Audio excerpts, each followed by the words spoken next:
Because agendas is something that was pertaining to these people that were walking over into Mexico, and then we don't really know why they there, but 2 of their people was gone, and then one person got out the car before they even crossed the border, but they drove 26 hours from North Carolina to get over to Texas. That's an agenda.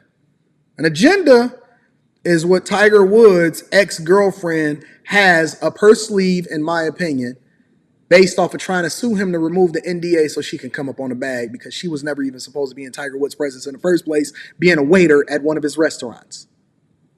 But I don't think that JJ Redick has an agenda. I don't think that JJ Redick. I think that JJ Redick is a good white man. He's one of the good ones. He treats us with respect. He loves in on us. He's making shows that we got some good information coming on out of the NBA, looking at it objectively from a white man. I'm going to be honest with you. I'm so tired of these overly strong, tall black men on these NBA sports shows giving us their takes and opinions. I don't want to hear from Ernie, or Ernie is the white guy. I don't want to hear from Kenny.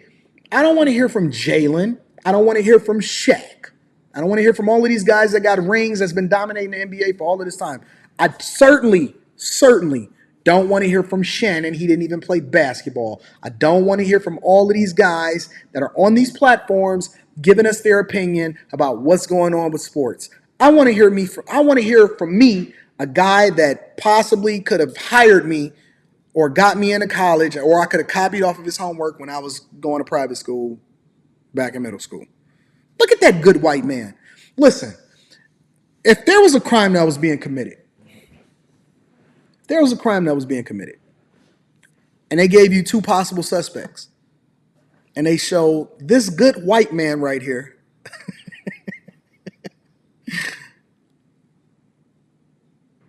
and the number 1 suspect over here.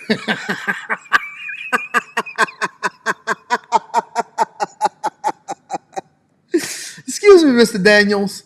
There was a break-in at your house, and I'm sorry to tell you this, but they took everything.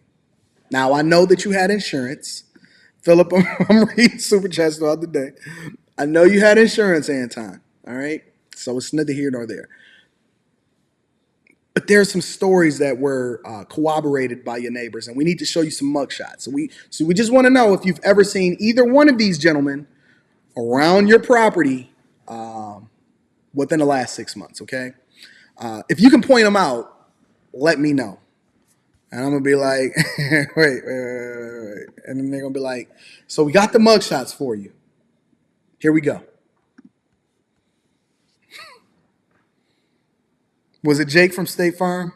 Was it your insurance agent?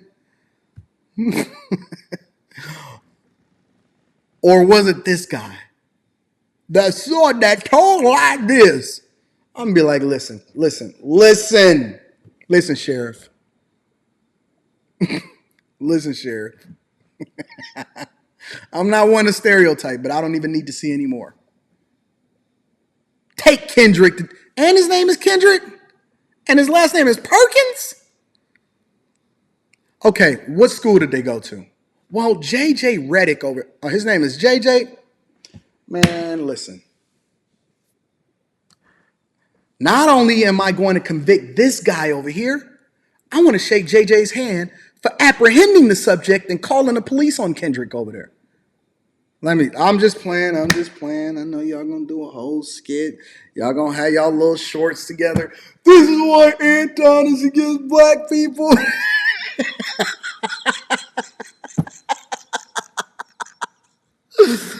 Oh, all right. So let me really get to the thick of things, all right? What happened was, how about we just play the video and then we're gonna break it down afterwards. Stephen, I mean no offense to you, and I mean no offense to First Take, because I think this show is extremely valuable. It is an honor to be on this desk every day. It really is. But what we've just witnessed is the problem with this show, where we create narratives that do not exist in reality. The implication, what you are implying, that the white voters that vote on NBA are racist, they favor white people. You just said that. Yes, you did. On First Take, fireworks flew with J.J. Redick, Stephen A. Smith, and Kendrick Perkins. Yes, you did. Yes, you did. That is exactly what you implied, Kendrick Perkins. That is exactly what you implied. Secondly, hold on. Yo, Kendrick Perkins is talking to J.J. Redick, who, by the way, is substantiating his argument really well with proper English. Kendrick Perkins sound like the dude from the Green Mile. Kendrick Perkins sound like the dude from the Green Mile. I'm not even gonna lie. Now I like Kendrick Perkins takes, but he sound like the guy from the Green Mile. Look how many times he said "I did not." Kendrick Perkins is talking like he on Clubhouse, not that he on ESPN. Listen to this nonsense. Yes, you did. Yes, you did. That is exactly what you implied, Kendrick Perkins. That is exactly what you implied. Secondly, hold on. I did not call. I stated the facts. Angry black man.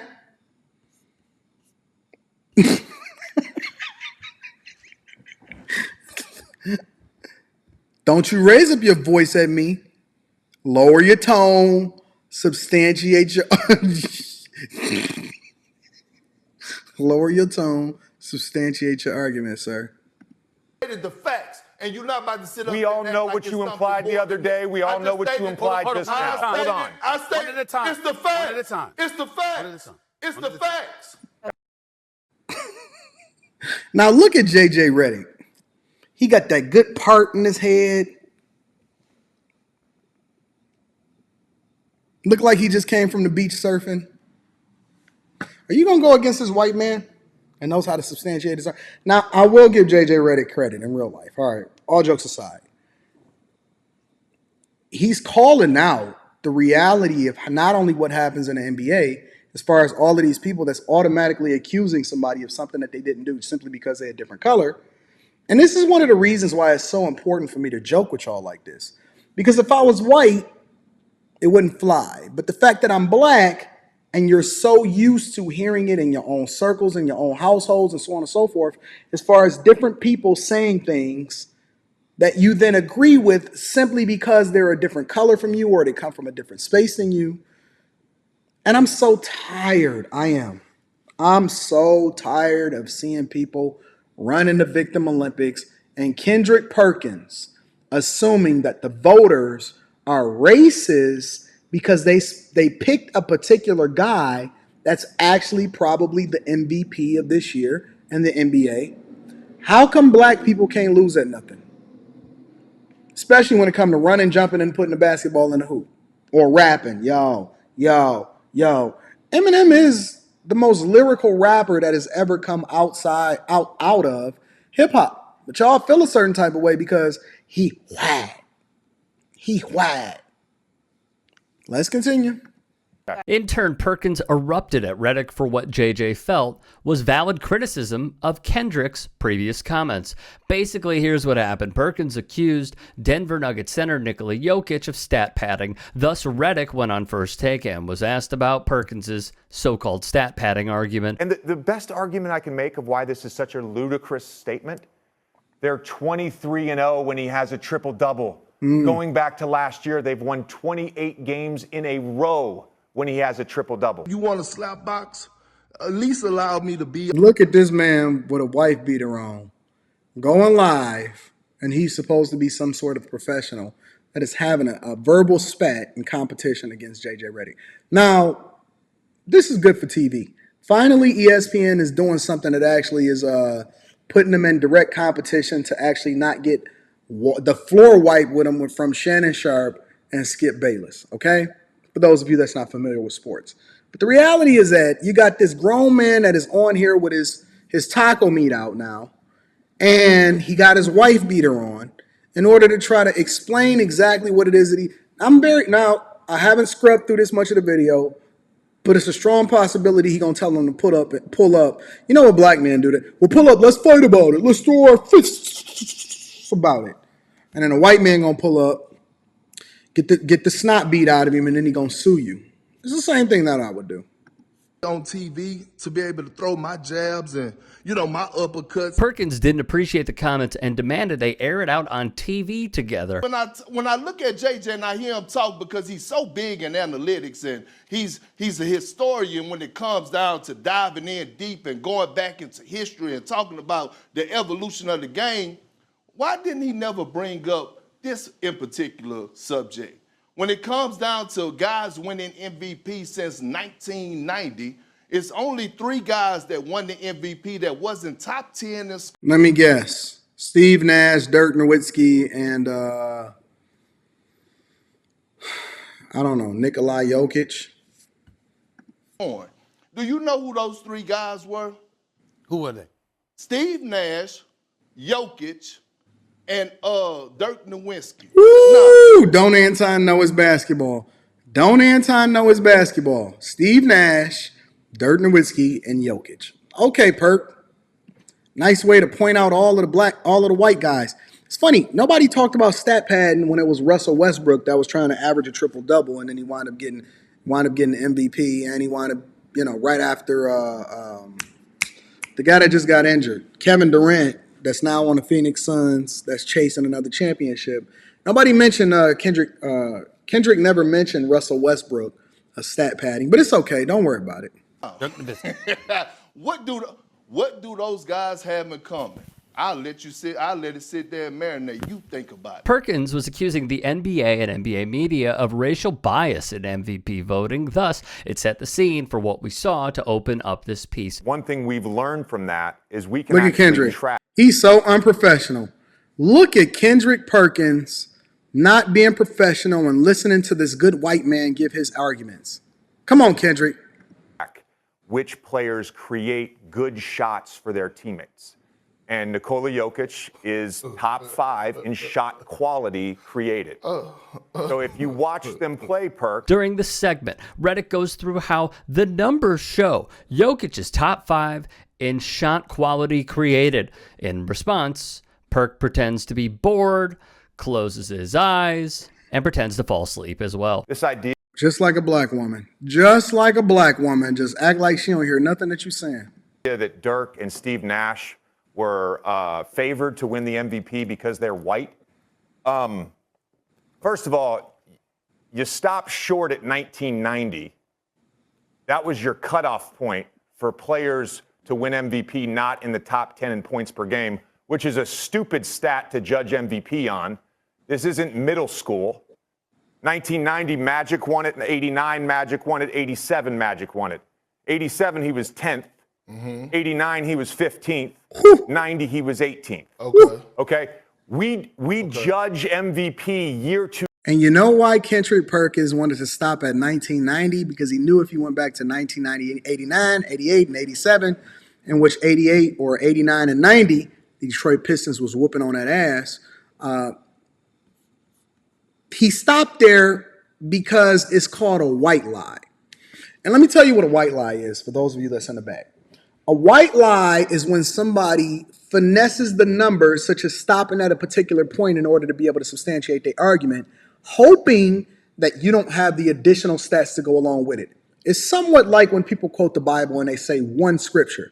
And then I'll tell them, okay, well, read the chapter before it and the chapter after it, and also what was inspiring about it and why did he write that letter to the Galatians and so on and so forth, because you can't take one thing out of context in order to substantiate your argument, because you can finesse it to be in whatever it is that you want to say and say, but it's in the Bible. But it's not based off of the context in which you're using it. It's similar like in the Bible when somebody says, well, the Bible says that men are supposed to be submissive to their wives. No, it says submit to your wife like Christ does to man, specifically highlighting how man is supposed to be over his wife and he's supposed to be the foundation and the leader of his household. But they'll remove all of the other context that goes along with it as far as with the relationship that God has with the church or God has with man, and then man over woman and then woman over child. And then they say, well, he says to leave your parents and cleave to your... He that findeth the wife findeth the good. And then they'll jump all around, but they won't add the additional context to understand exactly why God is saying that in the first place. And it's very similar to this situation in which he stopped at a specific year in order to substantiate his argument instead of listing the entirety of it so that you can actually disprove what it is that he's saying. But this good white man right here, he not going for it. He's not going for it, ladies and gentlemen. It was just a strange thing.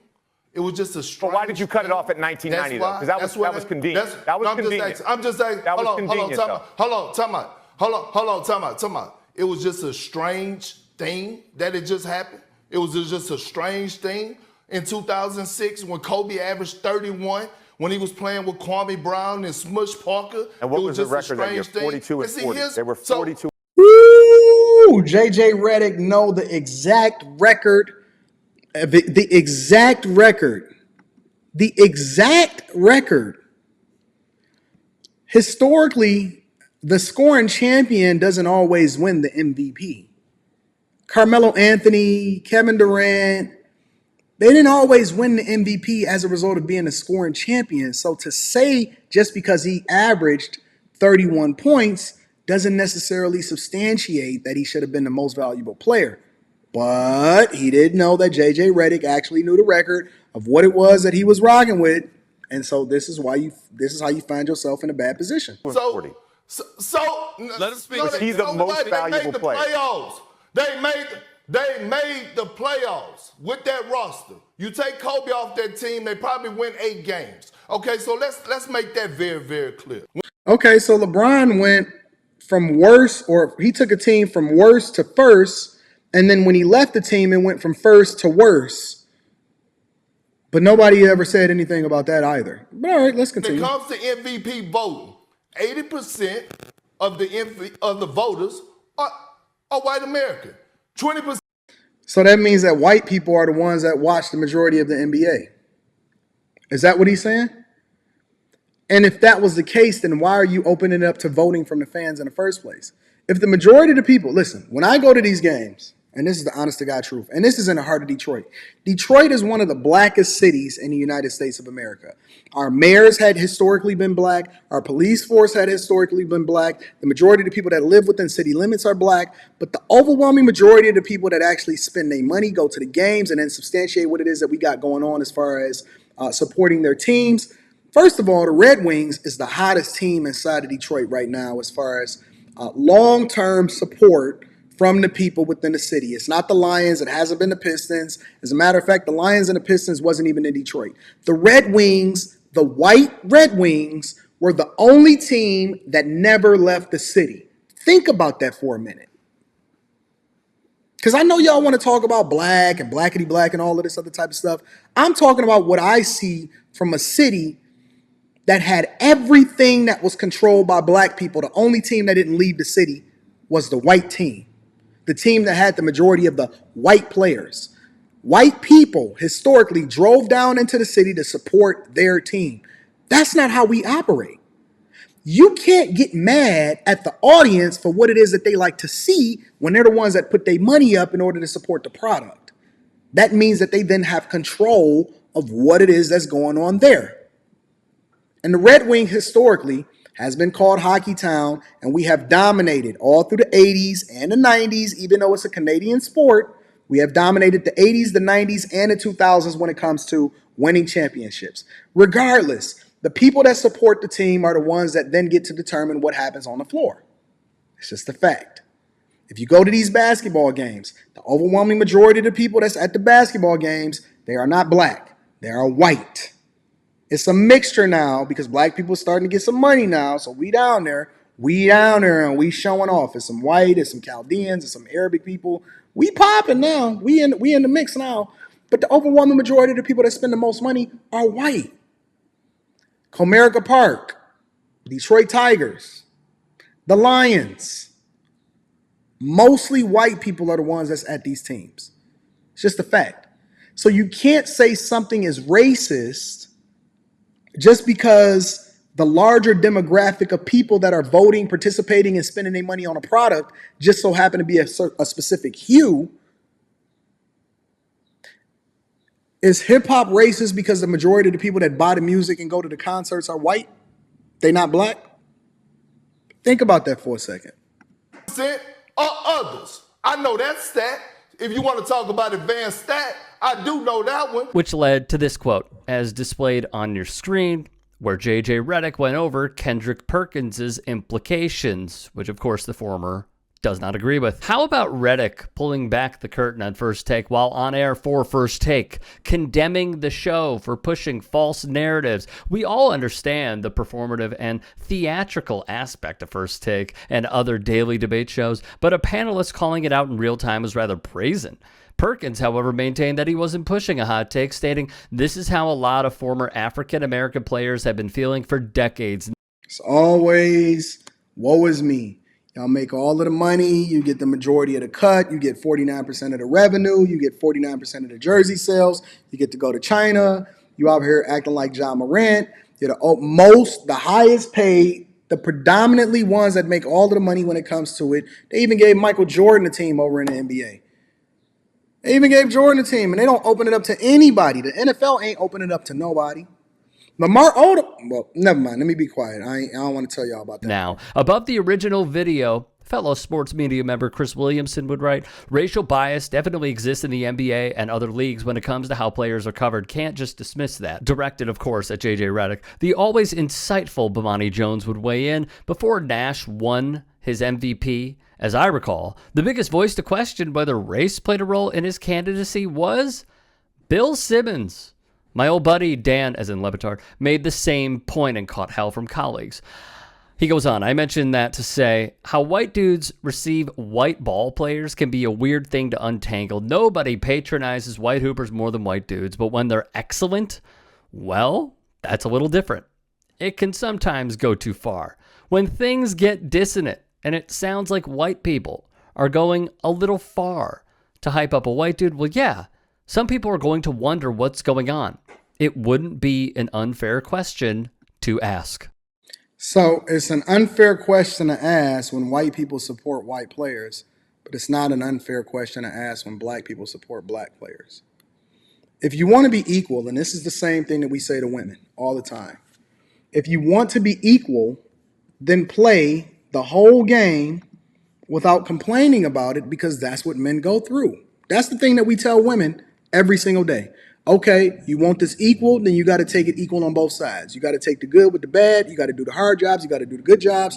You also need to be aware of what's going on in family court, and we need to change those laws. You also need to be aware of what men go through when it comes to prison and reform and dying and doing the hardest jobs and so on and so forth. Okay, you get this work. You get this work. Nobody is ever going to complain about black players being supported by black fans, ever. So I have no problem with white players supporting white fans because they support black fans too. I'm just tired of the racial politics that's going on TV, on social media, all of this other type of stuff. We gonna hold people accountable based off of their individual actions, but we not gonna ignore the stereotypes because y'all are the ones that continue to feed into it. Y'all are the people that continue to highlight, celebrate, and champion and have a conversation about how it is that we're supposed to be moving.